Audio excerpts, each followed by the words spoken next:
If you've been going around the good old internet looking for the right podcast to fulfill your New York Yankees needs, well, I'll be the first to deliver the good news to you. You have found it. Here on Yapping Yankees with me, your host, Mike Scudero, you and I will be discussing the latest news, takes, and talk throughout the entire Yankee universe.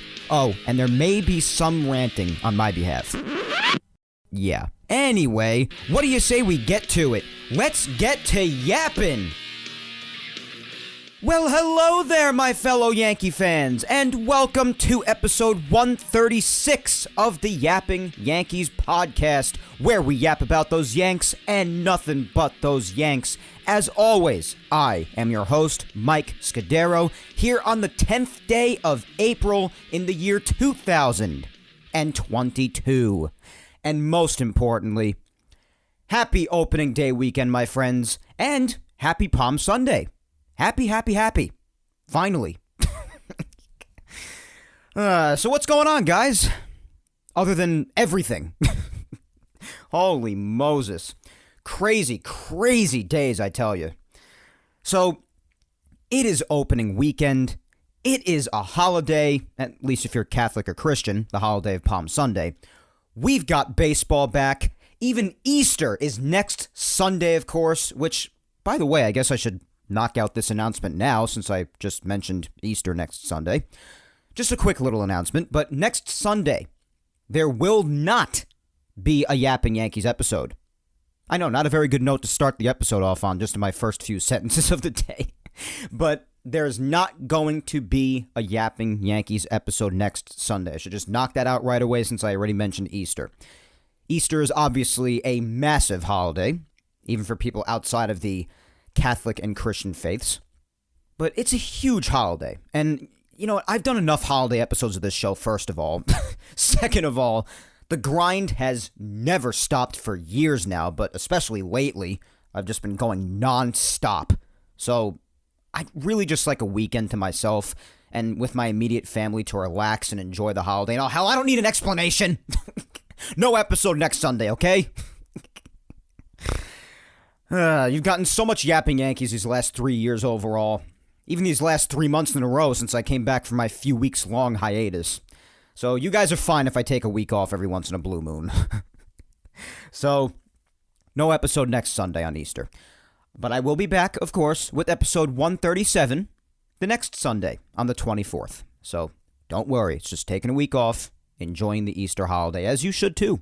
And also enjoying, obviously, a fantastic baseball game that day too. Hopefully, weather permitting. Anyway, you know what I was thinking yesterday? Just a little bit of a thought, and I even tweeted about it. I guess this is just a part of my disbelief that baseball is actually back. Just a thought that I had, but I even tweeted this. But it really has been, it's been so long since baseball was around, like a half a year plus. And it's still so surreal that it's back that, honestly, yesterday, I forgot that the Yankees are back, like legitimately back every single day. Like, it was the earlier part of the day yesterday. The game obviously didn't start until 4 o'clock yesterday. And it literally just hit me in the earlier part of the day. I was like, holy crap, there's another game today. And it hit me in that moment that the lockout just really must have emotionally damaged me. I mean, how could I have forgotten this? I've never been like that at the beginning of any baseball season. I mean, yeah, my excitement and my just general disbelief every year that baseball's back after a bunch of months. Sometimes I forget, there's another game today because baseball's back. But never on that scale. I mean, I totally forgot that, hey, there's another game today. The lockout really did some damage to me internally. It really did. It really hit me in that moment that, wow, the lockout really just effed me up, didn't it? Today's about celebration, though, my friends. Happiness, because baseball is back. As surreal as it feels, at least to me, like I just said internally in my own head yesterday, just forgetting that there is a Saturday baseball game on just after opening day Friday. But as surreal as it may feel for you, especially if it does feel as surreal for you as it does for me, it is the truth. Baseball is And we are going to have ourselves a great episode today, as always, guys. There is plenty to hit on that I'll just dive into right away, right here in the introduction. Before the return, I should say, of our weekly recap segment, which happens during the season and postseason, of course, which is just a brief run-through of each game's big moments from the past week of whichever episode happens to be that week. So today, we'll run through yesterday and Friday's game on opening day.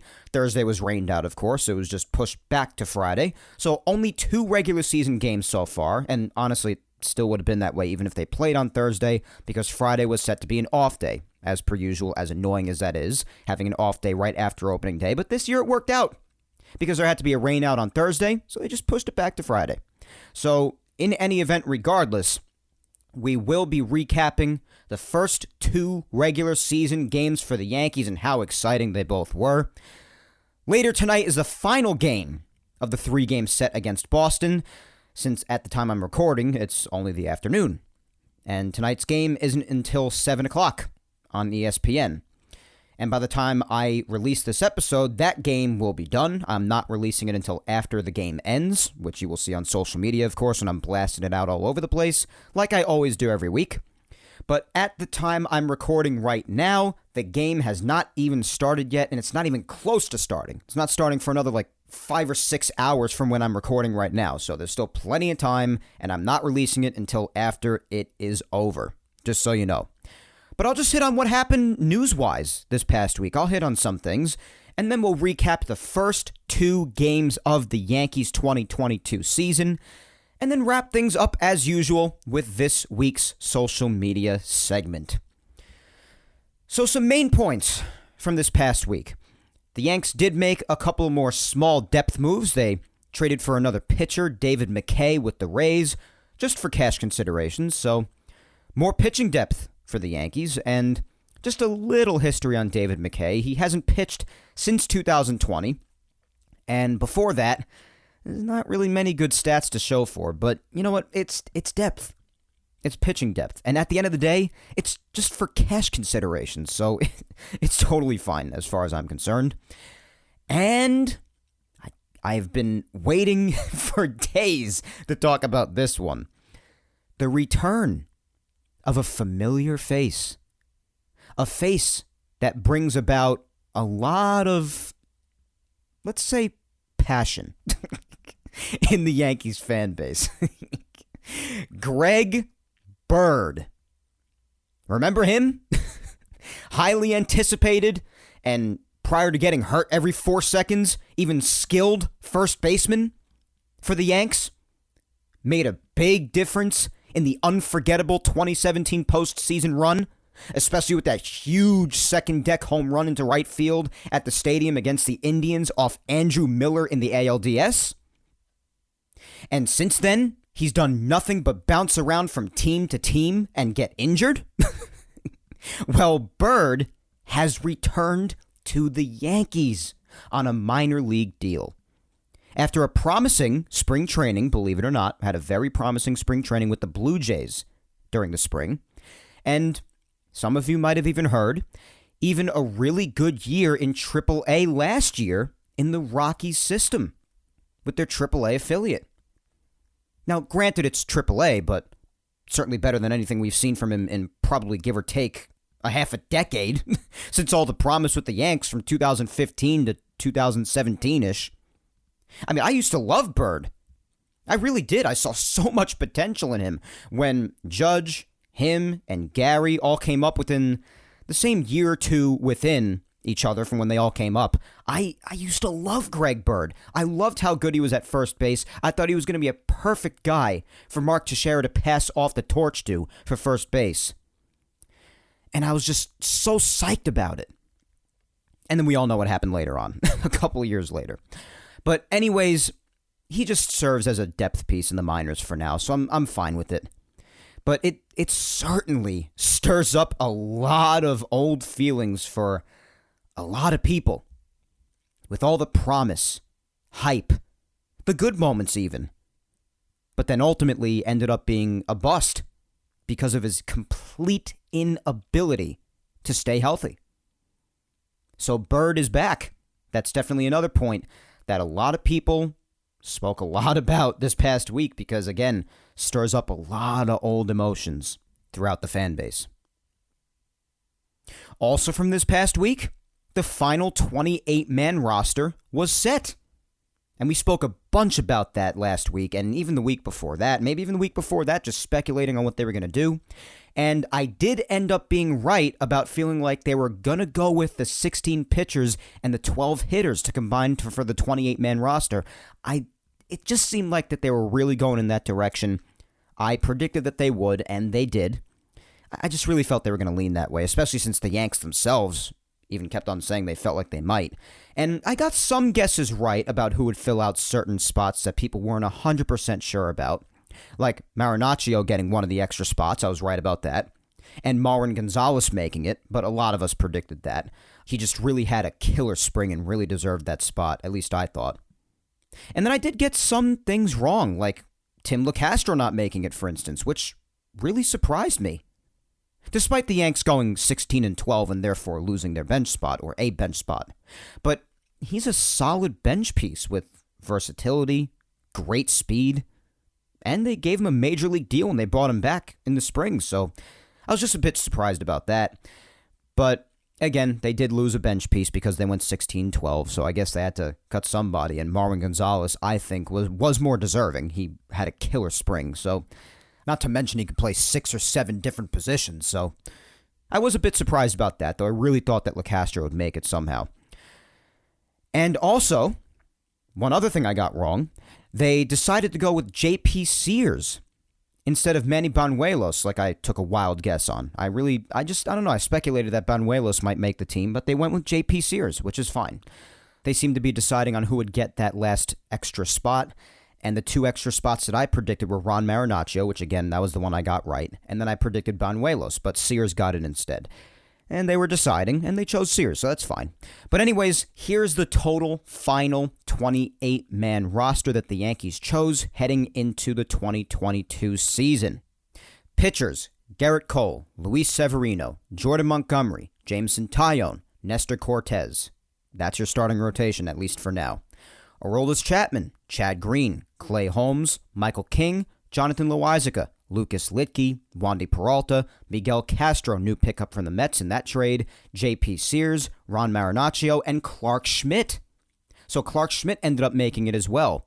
So really the only other thing that I mentioned there that's a surprise that I didn't mention before was Clark Schmidt being there. So that was a nice surprise, and hopefully he gets his chance and gets to prove himself a bit more because, again, in the past in the majors, he hasn't really done too well in the couple of starts he's gotten here and there. So, and of course, he's also got to prove that he can stay healthy because he has had a myriad of injuries. It has been nonstop for him over the years. So, for the most part, no surprises at all with the pitchers, except for J.P. Sears making it again. Thought maybe that Banuelos would get it, but it's okay. And Clark Schmidt making it. Catchers, of course, Kyle Higashioka and Jose Trevino. No surprise there since Rortvedt is still working his way back. Infielders, Donaldson, Isaiah Kiner-Falefa, Gleyber Torres, Anthony Rizzo, DJ LeMahieu, and Marwin Gonzalez on the bench for depth. No surprise there at all either. And the outfielders, Aaron Judge, Giancarlo Stanton, Joey Gallo, and Aaron Hicks. So no surprises there as well, except for, of course, Tim LeCastro not making it because they did end up going with the 16 pitchers and 12 hitters, making up the 28-man. So that was the Yankees' final 28-man roster that they set heading into opening day. And last but certainly not least, the most spoken about, what should I call it? Event, let's call it that, from this past week, is the contract extension drama with Aaron Judge, which obviously had the opening day deadline attached to it because then Judge said at that point he just wants to concentrate on the season. But they did, the Yankees being, they did give him an offer, as they said they would prior to opening day or at opening day, just before the deadline. And that offer was 7 years, $213.5 million, so about $30.5 million a year, AAV, annual average. Not too far from what I predicted, so that's pretty cool. But also with a year and $17 million worth of arbitration money attached to it as well. So you add that up, that's 8 years, $230.5 million. Would have been the highest annual average either way for a Yankee position player ever. And Judge turned it down, as we all well know by now. Now, my thoughts on this, just for a second, are that I truthfully, honestly, think that that offer was fair. I do. And this is really showing yet again, by the way, my objectivity. That I could be objective and non-biased. Always. Because, guys, I freaking love Aaron Judge, as I've said a million times. But that length on the contract, and when you add all of it up, about $30 million, a bit more than $30 million per year, for someone who, not for nothing, while last year and 2017 especially were terrific seasons, not taking anything away from those years, but while those seasons were what they were, terrific seasons, he didn't have much more time to show his true potential for consecutive years, thanks to injuries, whether they be his fault or not, like in the case of 2018 with his wrist not being his fault, of course. But again, for someone who, while last year and 2017 were terrific seasons, didn't have much more time to show his true potential thanks to injuries, I mean, you really look at all that, but while also acknowledging the terrific player we know he is when he is on the field, when those factors balance itself out, guys, I honestly think that this offer's fine. Factoring in the years of injuries, but also acknowledging how amazing last year and 2017 were, and acknowledging how terrific of a player we know he is when he is on the field, when that balances out, that offer is fair to me, personally. But at the same time, I know Judge probably believes that he can probably get closer to, or maybe even at or over $250 million in free agency. And who knows, maybe he will. He doesn't seem to be afraid at all to test the free agent market, nor should he be. And nor should he settle. Like I've said so often, one of the many unfortunate facts of sports and life overall nowadays, honestly, is that it all revolves around money. It's a business. We've all heard it so many times that it should be making us nauseous by now. And yes, the fact that it all does revolve around money freaking sucks. But that's the way that it is, as much as I hate it. And if Judge can get more elsewhere, then he's going to want to at least try to test that market out. And again, he should. It's his right. But my personal feelings on it all, aside from the fact that I think that offer was fair, I'm not too nervous about this right now, believe it or not. And also, I think people need to be reminded of this too. Him hitting free agency doesn't guarantee that he's gone. And I'd like to think that whatever offer he would receive elsewhere, he would at least give the Yankees the chance to match. And in that event, especially because of the Yankees' unwillingness to blow the checkbook open this past offseason, majorly because of their thoughts of having to pay Judge, the Yankees had better do the right thing and secure him. Otherwise, losing him is an awful look all around, no matter how you spin it, simply because of what he brings to this team on and off the field, and even from a business standpoint, how much money he provides for this organization because of his recognition and popularity from a marketing standpoint, a business standpoint. You have to factor that in too. And if you do let him go, you will have let him walk after not spending big this past offseason, with wanting to pay him being a major reason for not spending big this past offseason. It would just be a brutal look for the New York Yankees to let him walk all around. It would look terrible. And I cannot stress and emphasize that word enough. terrible.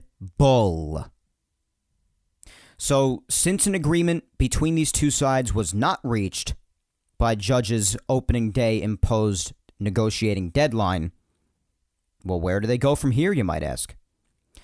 Well, I guess for this year, they come to an agreement on salary as easily as possible, hopefully avoiding an arbitration hearing and this whole thing getting ugly. You don't want that at all. So you hope they agree on salary for this season as easily as possible. And then when he hits free agency, you hope the Yankees do the right thing when he tests out the market. That's where it goes right now, because it sounds like Judge is going to be heading to free agency next winter in 2022 going into 2023. And again, right now, while I thought that the deal was fair, or the offer was fair, and with the thought that the Yanks better ultimately do the right thing and just having confidence that they just would not let this man walk and just feeling like that they would never let him go, those two thoughts combined with all the other thoughts I gave, despite all of them, again, I'm not flipping out right now. I mean, really the only part that I truly, really disliked was that I really didn't like how this all had to be aired out on opening day.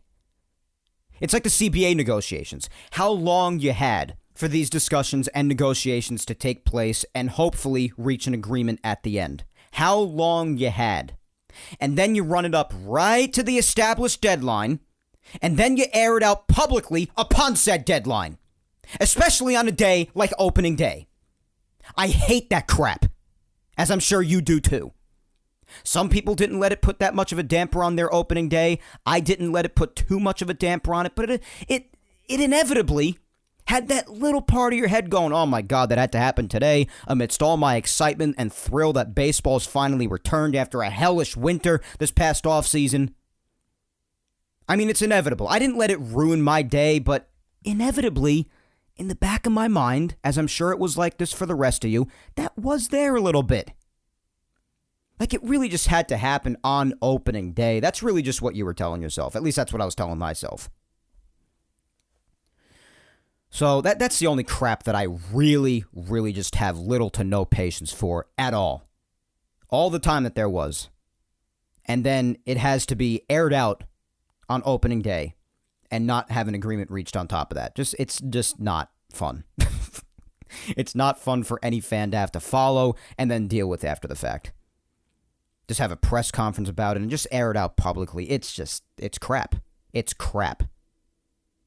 So, let's just hope it all works out. But because of how much time there still is left, and because I just really find it hard to imagine for all those reasons that I mentioned, and maybe even more, it's just hard to imagine the Yanks letting him go. And I know how much Judge wants to be here, even though, of course, money also happens to play a massive role. I just can't see Judge leaving. If he does, I'll be shocked and outraged, of course. But I'm not going to let myself get psychotic about that yet because we don't know what's going to happen. That's more of a we'll cross that bridge when we get to it scenario. So, for now, I'm not flipping out about it. I'll get a little bit more nervous, if anything, by the time the offseason rolls around, maybe. And offers are flying at him from a bunch of teams, the Yankees being one of them, and his future just seems uncertain, and it starts getting to us a lot and gets us nervous and all that crap.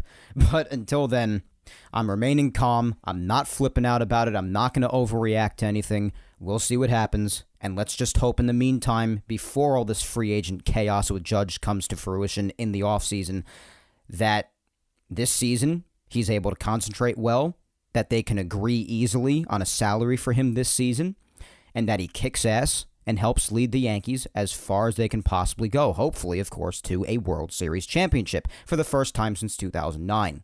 That's what you hope for now. So that's what I'm focused on for now. We'll cross that other bridge when we get to it, and for now, let's just hope that it ultimately works out as smoothly as possible. That is my level-headed approach for the week. Despite having my opinions and my thoughts on the matter, that's ultimately how I feel. I'm not flipping out about it. We'll see how it goes. Let's just hope it goes well. And let's just concentrate on the season for now. Just like Judge's approach is, which is why he enacted that deadline for opening day. Now he just wants to focus on the season, and hopefully they just freaking agree on a salary for this season as easily as possible and not go to a freaking hearing and make this thing ugly for no reason. And by the way, one last thing really quick before we get to the recap. One last thing. there was another awesome announcement from this past week. But it was also announced a few days ago that CC Sabathia has been named special assistant to the commissioner. And CC's job will be to address areas important to the future of the sport, including player relations, diversity, equity and inclusion, social responsibility, youth participation, and broadcasting. So that is freaking cool, man. And aside from his job description, I mean, it's just phenomenal to finally have someone who we know gives an iota of a damn about the game of baseball being in a high position within the league. This is news that every baseball fan should be thrilled about, maybe except for Rays fans because of what he did towards the end there with the "that's for you, bitch" hit by pitch ejection. But who knows? I mean, just an idea to start things off with him just taking the job just now. Maybe a sort of first action sort of a thing here, just because it's been something on my mind that's had me absolutely outraged. But despite how unlikely this is because of how much money is involved in this sort of a thing, but maybe he could even help convince league officials to get rid of these money-grubbing, fan-alienating TV deals with these freaking streaming platforms like Amazon Prime Video, Apple TV, whatever the hell else. Only allowing people to access the games on those platforms alone, even if they don't have them. And if you don't have it, I guess, or you don't know how to use it, to hell with you. Wanting to expand the popularity of the sport and just making it more and more difficult. Every year, managing to constantly find new ways to make it even more complicated to access the product. Yet these people want to grow the game and expand the popularity, and they make it harder and harder for you to access the freaking product every single year. They manage to find new ways to do this. Maybe he can help fight this sort of a thing. I mean, part of his job description is future of the sport, right? Including the popularity of said sport and ensure its continuation as best as possible. Maybe this is one of the things that he could tackle. Who knows? But it's just an idea. Little Yapping Yankees mini rant right there based on something that's been on my mind for a while now since this was announced that Major League Baseball made these deals with the streaming platforms just to make even more freaking money and have games go on at 11 in the morning, only available on Amazon Prime Video or Apple TV Plus or wherever the hell they're airing these games on any other streaming platform. Just so the streaming platforms can make more money from people accessing and purchasing their product just so they could watch a few games on there. And Major League Baseball can make some money from the streaming platforms because they're having their product streamed on there, so the platforms are paying them. And then, of course, the people who suffer are the fans, like always, like we've always established, because if they're only going to be available on these platforms, these, I don't know, couple of dozen games per team that'll be on these platforms now for the rest of the year, if they're only on these platforms and a fan doesn't know how to use it, or they don't want to spend any more money on another platform, because look at all the other expenses that we regular citizens have to spend our money on every day as it is, and now we have to spend on other streaming platforms on top of that just to access some games, and if we don't want to, then to hell with us. I guess we're just missing a couple of dozen games on television. I guess I'll just listen on the radio. So maybe he can help out with that. Just die-hard fan alienating by the league. Just the continuation of that every single season, since they just spectacularly continue to find new ways to do this every year. And it never fails. But anyways, I got away from this main subject matter. The main subject matter was that I wanted to say that this was awesome news all around, that CC was hired into this position. It's freaking awesome, despite my mini rant about my anger with these streaming platform deals. And I just wanted to say congratulations to CC on getting this position. It's freaking awesome. And I'm so happy for him, and honestly, I'm happy for the sport. Because it can only mean something good when there's finally someone within the damn league who gives a single crap about the sport and about the product as a whole. So congratulations to CC Sabathia. Okay. For the first time in about 6 or 7 months, it is time to jump into that Yapping Yankees time machine, back to opening day on Friday, and catch ourselves up to today, recapping the first 2 games of the season. Let's freaking go.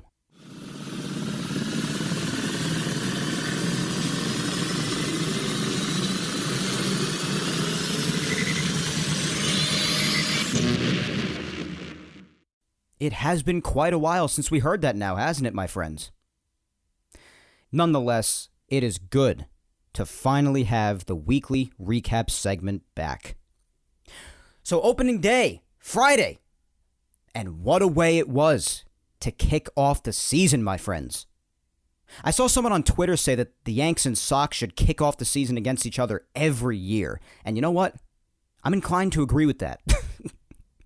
But opening day, despite having to see the game end partially thanks to the runner on second and extras trash, which some had forgotten and didn't even know had been conveniently reenacted just before or around the start time of spring training for this season. But despite that, opening day was a wild game.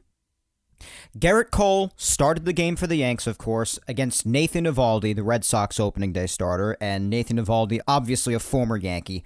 And since he's left the Yankees, especially since he went to the Red Sox, he has killed the Yankees. So the fact that Gerrit Cole went out there in the first inning and gave up 3 runs to the Red Sox, not only in the first inning, but without getting a single out, the mood for the Yankees was already just shot. Because you're saying Eovaldi kills them. It's going to be tough to get even 3 runs back. And especially with how things went in the wild card game at Fenway Park to end 2021, which plenty of Yankee fans, rightfully so, still have a bad taste in their mouth over. Right when Gerrit did that in the first inning, I mean, you were hearing the boos come out right away for him. Right away. And the whole thing about whether or not he was bothered by the Billy Crystal pregame ceremony, the ceremonial first pitch being thrown out by him and him taking too long, and Gerrit Cole hollering out to the mound, basically trying to hurry up the whole thing, throwing out off his concentration. I mean, I know pitchers get into their regimen and they have their routine in their mind, but dude, is really a couple of minutes extra that's really going to throw off your whole game to the point where you give up 3 runs and you can't even get a single out in the first inning? I mean, not to sound like an insensitive ass, but what are you, a princess? Come on. That's a little ridiculous. And by the way, this is coming from someone who is a huge fan of Gerrit Cole. I don't mean to insult the guy. And I get that pitchers get into their heads and they have their regiment, they have their routine. And I understand it. I do. I was never a pitcher, so that I don't understand, but I understand from what pitchers have said and hearing them discuss their routine and hearing them discuss their little quirks here and there. Everybody has their quirks. I get it. I know. But, I mean, come on. That's a little... If all it takes to throw you off your game is a ceremonial first pitch going a little bit long, you got to reevaluate a couple of things, my man. You have to. I mean, I don't really like to bring this up, but a lot of people already did. They were like, come on, all the money you're getting paid, and that's really all that it takes to get into your head and mess you up a little bit, throw you off your game. I don't know. He wouldn't be the first pitcher in baseball history to be thrown off by something considered by many others to be minuscule. I mean, it's happened to many pitchers before, and then other pitchers are completely unfazed by it. I guess that's all it takes to throw Gerrit off, if that was in fact what did throw him off. But I don't know. So he went out there in the first inning in any event, gave up 3 runs right away before he could blink. I mean, the game started and it felt like not a second went by before it was 3-0 Boston already. 2-run homer by Devers and an RBI double by J.D. Martinez. Before you knew it, that happened. Fortunately for the Yankees, though, not only was the offense ever so resilient on opening day and made this a thrilling game in itself, but Gerrit did settle down after that in the first inning. The first inning was a mess, but then he only did end up going 4 innings. You're not going to see much of anybody go deep into a game right to start the season, especially with a shortened spring, because I don't want them to throw too many pitches to start off and get them injured right away. So Gerrit did only go 4 innings, and he did only allow those 3 runs, but all the damage was done in the first inning. Innings 2, 3, and 4 were scoreless. He really just locked in after that. So he improved and he got through it. And in the bottom of the first, the Yankees did answer right back with a 2-run nuke by Anthony Rizzo, who, by the way, to start the season, My boy, Forza Rizzo. He is looking great between his home run on opening day here, his bomb of a home run in yesterday's game, and his defense so far already is just stellar. My guy is shutting people up already. And yes, you might be saying, oh, Mike, I thought you would have rathered Matt Olson. I mean, it's statistically true that he is younger. He's still under team control, and he's a terrific defender with unbelievable offense. You can't debate that. But what did I say also when they brought back Rizzo? That I was highly understanding of the first base situation over the offseason, and that I am more than fine with Rizzo because I think he'll put up fine numbers and especially be a terrific defender and a terrific leader. And he'll even do fine offensively. And even offensively, already off to a hot start. My freaking boy. So in the first inning, he helped answer right back after an Aaron Judge hit. And then Giancarlo Stanton, who also homered in yesterday's game, also homered in opening day. And this home run, I don't think I've quite seen a home run like this. This Giancarlo home run on opening day, height-wise, it might not have gone higher than the right field wall from the second that contact took place. Like, it stayed so low, and it was an absolute missile. If you blinked, you missed it. If you blinked when Giancarlo swung the bat and made contact, then you missed it hitting the stands. That's how, I swear to God, it was one of the quickest home runs I've ever seen in my entire life. This man doesn't even do a full hip rotation when he swings, yet his upper body is so damn strong that the ball, it's much of unlike any hitting you've ever seen in your life. It really is incredible how strong Giancarlo Stanton is. He's been on the team for years, and even for years before he became a Yankee, we've seen this guy hit countless amounts of home runs, and yet it doesn't get any less spectacular every time this guy puts his strength on display. It's incredible. So that tied the game because it was 3-2 Red Sox after the Anthony Rizzo 2-run homer. Giancarlo tied the game on a solo laser right into the first row in right field. And naturally, you get all the opposing fans bitching about how Yankee Stadium's a Little League park and this and this and that, as if the opponent doesn't have the exact same stadium dimensions in front of them as they also play in Yankee Stadium. And also, like every other stadium around the sport doesn't have its own quirks, but whatever. The short porch is too much for people to deal with in right field. So whatever. I don't have any use to hear that excuse anymore. I'm just so past that for years now. But anyways, tied game at 3 at that point. And at this point, Garrett was done. So once the game got tied up, Garrett Cole had a no decision with the 3 runs that he allowed in the first inning. The bullpen after that was phenomenal. Clay Holmes only gave up a run in the top of the 6th inning, and then in the 10th inning, Michael King gave up an unearned run because the ghost runner scored in the 10th inning. So that, count that as you will. Because most of us basically all of us hate the extra inning rule, the runner on second crap. So other than that, the bullpen was phenomenal. Chad Green, an inning scoreless. Clay Holmes did allow that run, but fine, it was only a run. Miguel Castro got an out. He did a great job yesterday too. He's really looking good so far.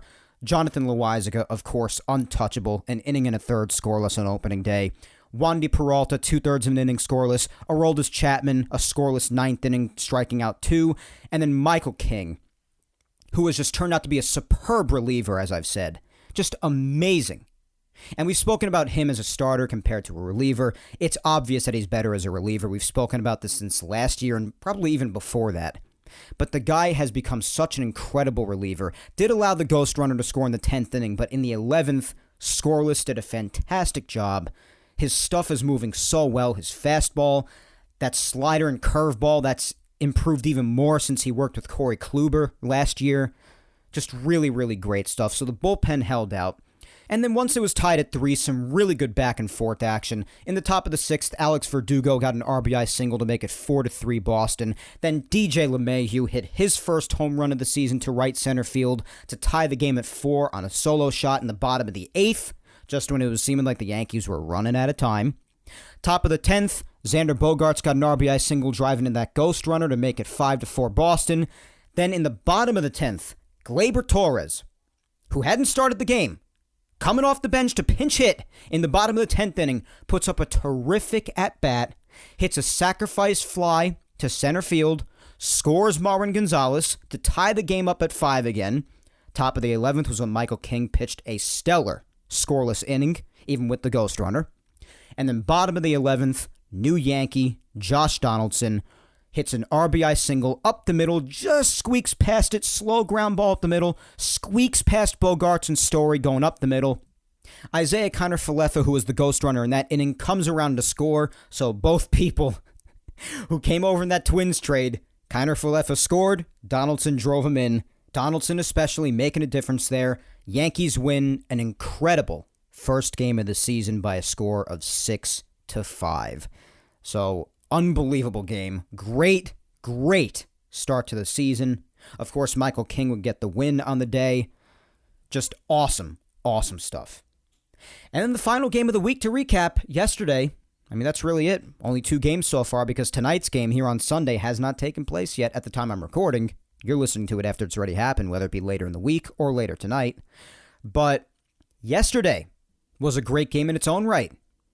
And obviously everyone's eyes, at least to start the game, were on one guy.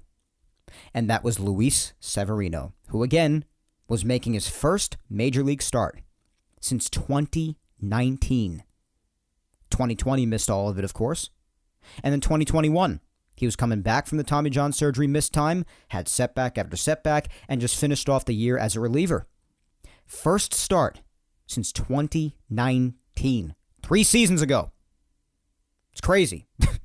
So all eyes were on him, and like Garrett and most all other pitchers too, of course, to start the year, you weren't expecting him to go deep into the game, and the most important thing about Severino is that we continue to see improvement with his pitches themselves, and of course, just that he stays healthy, for the love of God. So, and honestly, I think we saw all of that. Because the only mistake that was made by him, which also accounted for the Red Sox only 2 runs of the game yesterday, was a 2-run homer allowed to Alex Verdugo in the top of the second. Other than that, he did pitch 3 innings. He struck out 5 guys in 3 innings. Really good. Loved how his fastball looked. Loved the slider. His stuff, the velo was there. I really liked how he looked. And more importantly than anything, of course, did not get hurt.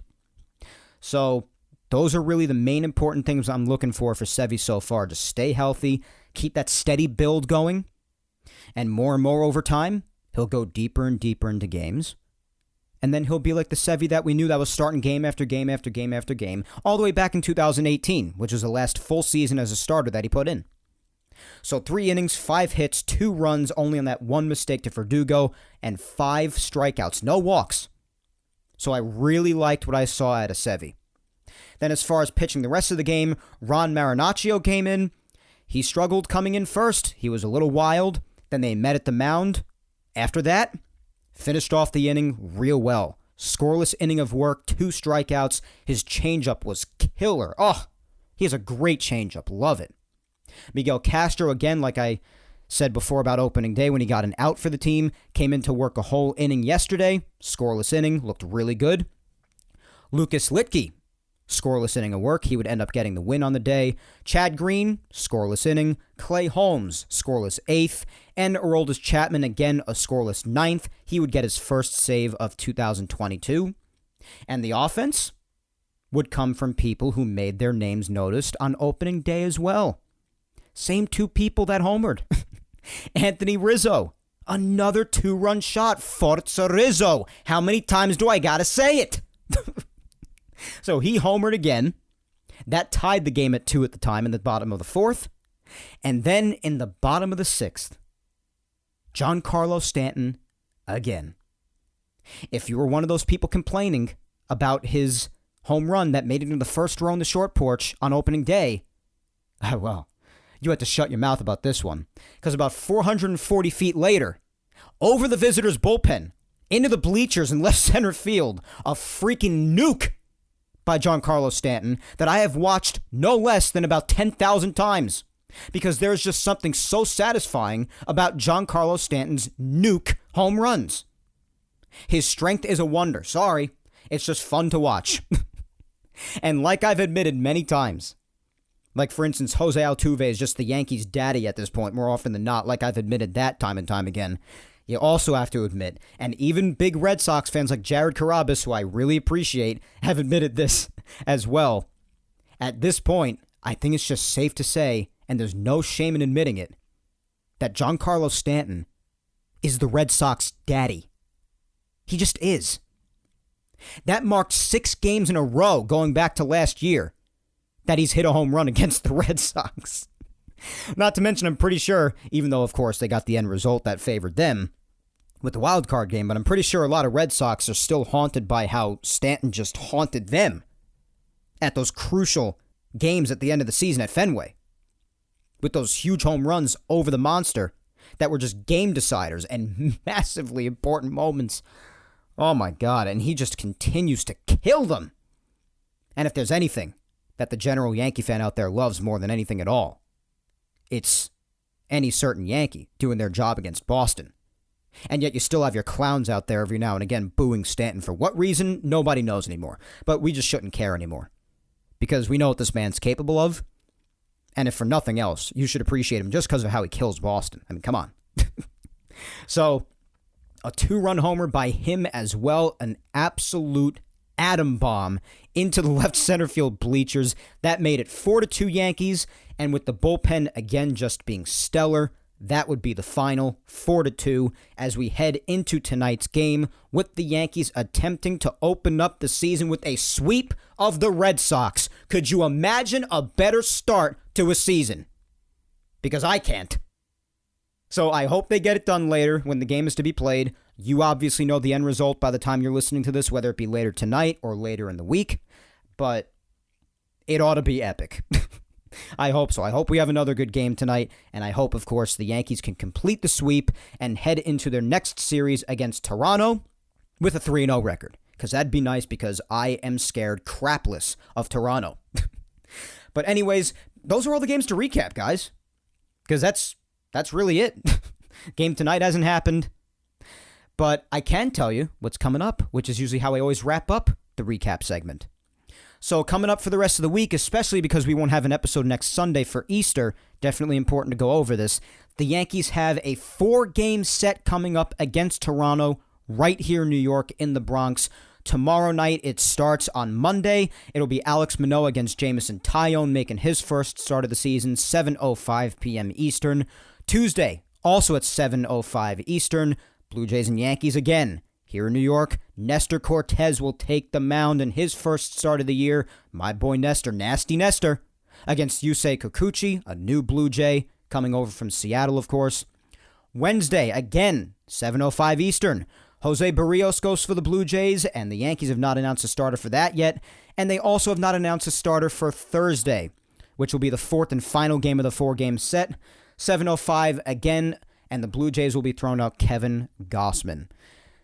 And the next weekend, Friday, Saturday, Sunday, a 3-game set will take place in Baltimore.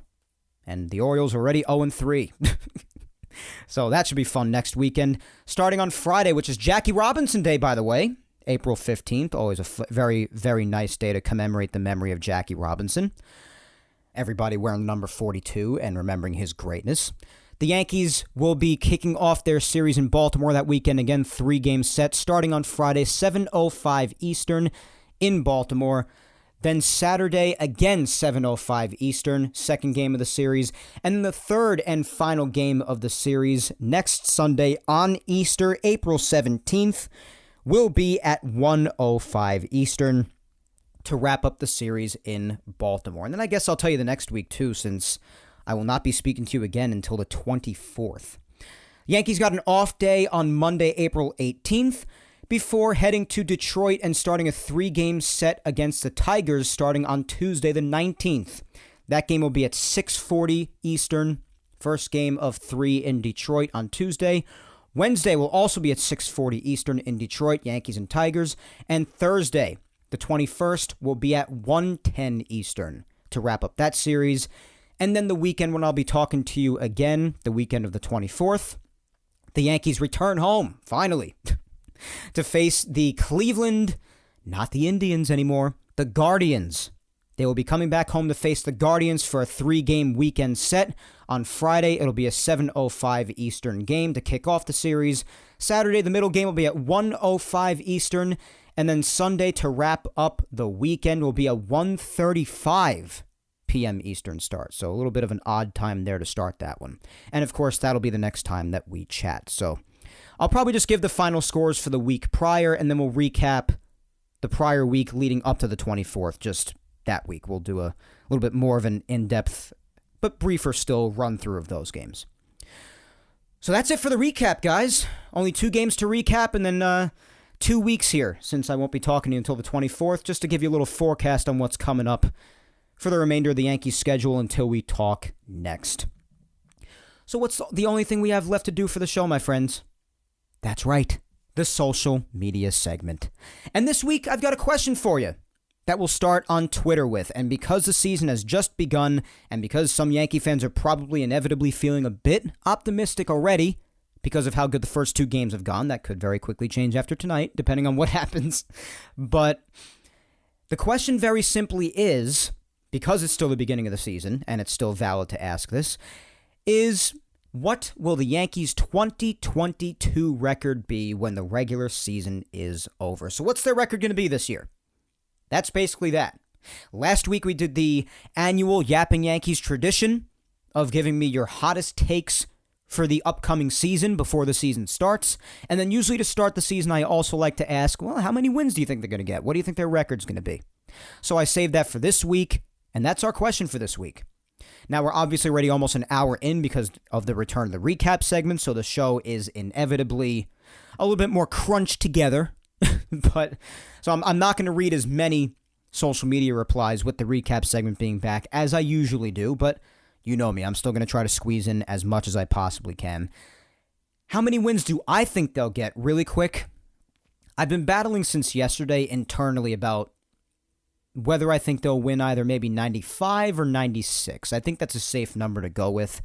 And based on just the construction of the team, because I do think they'll be better than last year, because last year was just a vast underperformance, and I do think that on the field wise and statistically, this team is a bit better at least than last year. A bit, at least.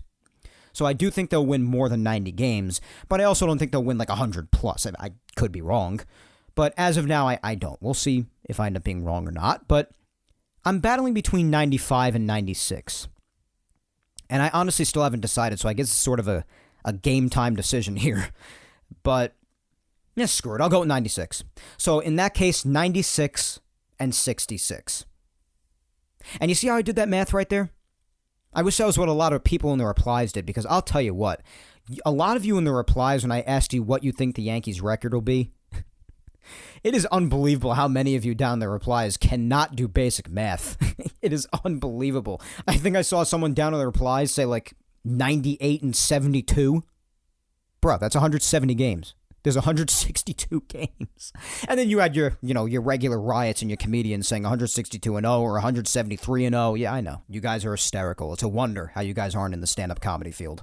But anyways, it's just a lot of you guys cannot do basic math. It is unbelievable. I mean, I know some of you probably just type typos or whatever, but I mean, a lot of you just type their replies like, yep, that's 162 games. That's perfect math. No. I mean, even if you got to plug it into a calculator, just take a second. You want to say that they'll win 97 games. All right, so do 97, do 162 minus 97 at that point, and figure out how many remain, how many games are left, and just put that in. Even if you got to use a calculator, I don't care. But just take a second and don't be so lazy and just expose that you can't do basic math. Oh my God. So I guess, with that being said, after that whole little my fans can't do math rant, I guess I'll say 96 and 66 then. I'll say that. So 96 wins for the Yankees. All right, let's read at least I'll try to breeze through 10 to 15 of them. Let's start with @SavageEmpirePod. And they say 162 trades and kids will spark this team later in the season. Also, not too confident with the first half. Then maybe if the trade deadline does things, maybe that'll help even more. Then that's fair, I guess. All right, so 100 wins. I don't think it'll be quite that much, but again, I could be wrong. At Musician DMD, my friend Spencer. And Spencer says, I don't normally like to answer questions like this because there are numerous factors, seen and unforeseen, that will dictate the final record. That said, in the spirit of the show, 162. Another one. To me, the question really asks how confident we feel about the 2022 Yankees. That's how I feel. Yeah, that's basically what it is, definitely. And it's just predicting. I mean, there are definitely a lot of factors, but at this point in time, when you're only a couple of games in here, there's still 160 games left. There's really no right or wrong answer. There's no harm in giving just a prediction. But I love the confidence. 100 wins. So, first two already. Highly optimistic answers. 100 wins for the year. Let's keep going. Up next is my friend Rob at Laker477, and he says 93 and 69. All right, so 93 wins. That's not unfair. That's fair enough. Rebecca at Peace Now for Life says, I say 96 and 66 for the regular season. I think that this is a better team than last year. Yankees will win the AL East on the road to World Series number 28. From your lips to God's ears, Rebecca. And that's my exact same prediction, so I'm inclined to agree. At Jackie Edis says, 101 and 61. 101 wins. Wow, okay. Next we have at Yankee Ken saying 95 and 67. Fair enough. That's about a win. Yeah, that's one win short than mine. My friend Mike at MD Nelly. Mike says 92 and 70. So the same as last year. Okay. Now, like I said, I do think that this team is slightly better than last year. I do.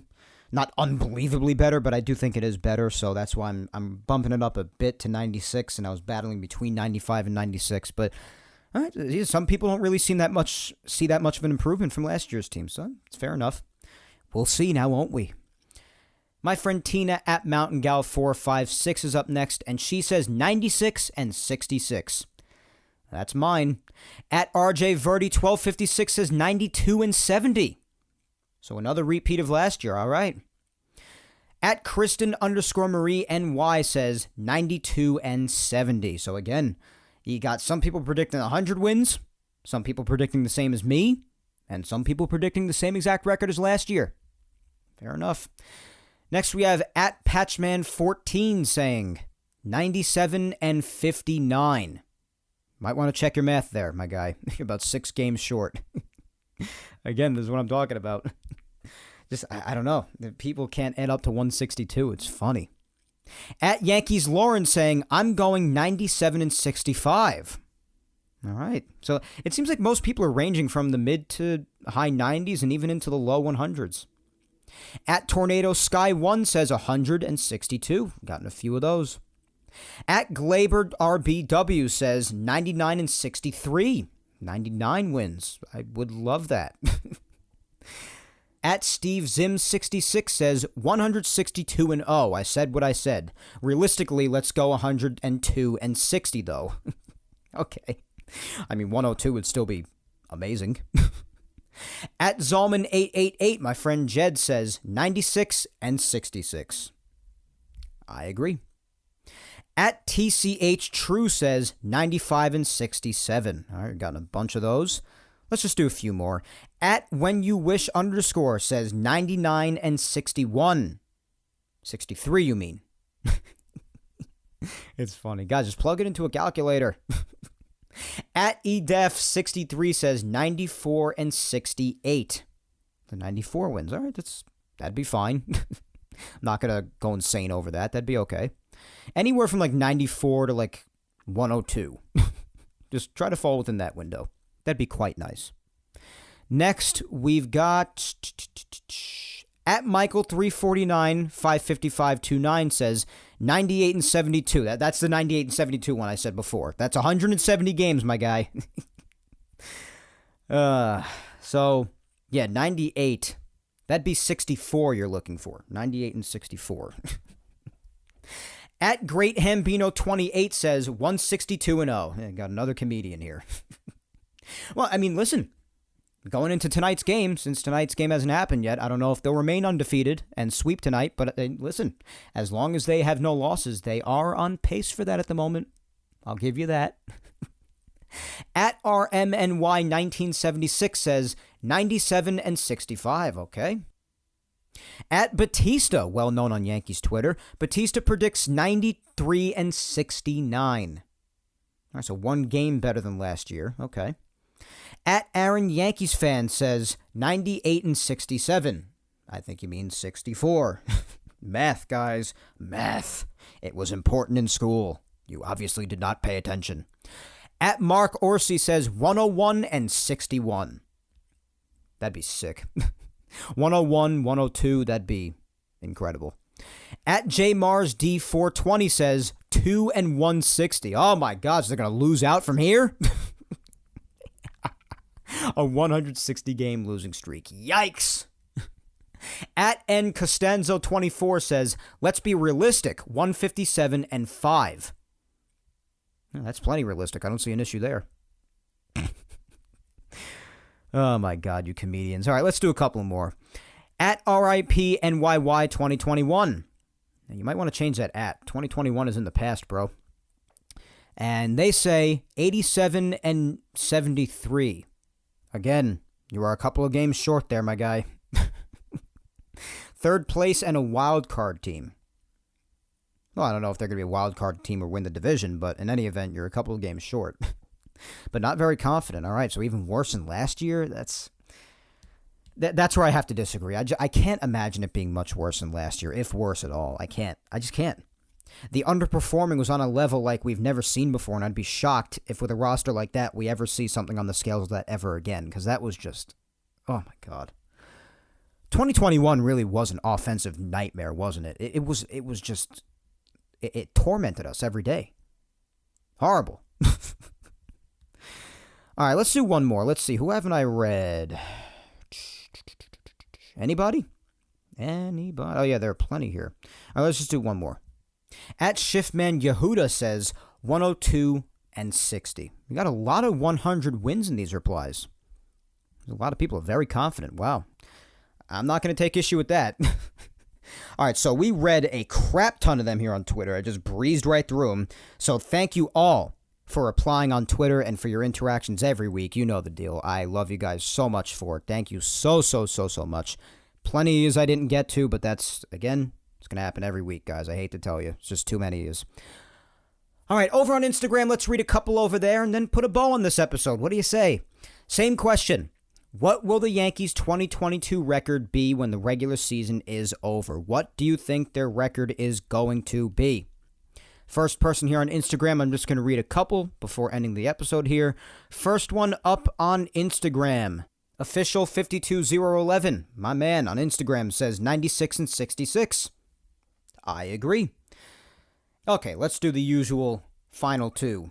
First up, my girlfriend, Vic Salimo. And Vic says, with the team we had and the way we played last year, we won over 90 games. I think with what we have now, we can definitely do better. So I think it's fair to predict 96 and 66. Listen, that's where a lot of people's logic is at, and I definitely agree. That's my prediction as well. And last but certainly not least, as always, also one of the only times I will ever allow my bias to really surge, considering she is my biggest fan and my beloved mother, is my mom, Julia Gina Scudero. And my mom says, I'm going to go with a perfectly even number to predict how many games I think the Yankees will win. I'm going to say 100 games.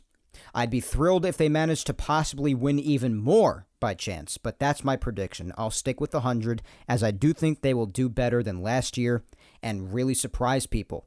Praying for a great season to help erase the past two. Let's go, Yankees. Amen to that, Mom. And that's where a lot of my logic is. And 100 games would be incredible. Even more than that would be just absolutely extraordinary. But you, of course, hope it ends with really the only thing that matters at the end of the day, and that's a World Series.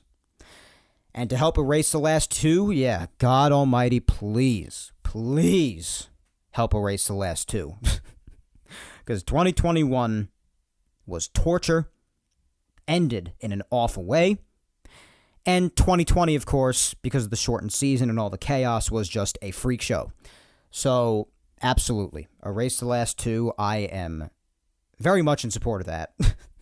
And 100 wins would be incredible.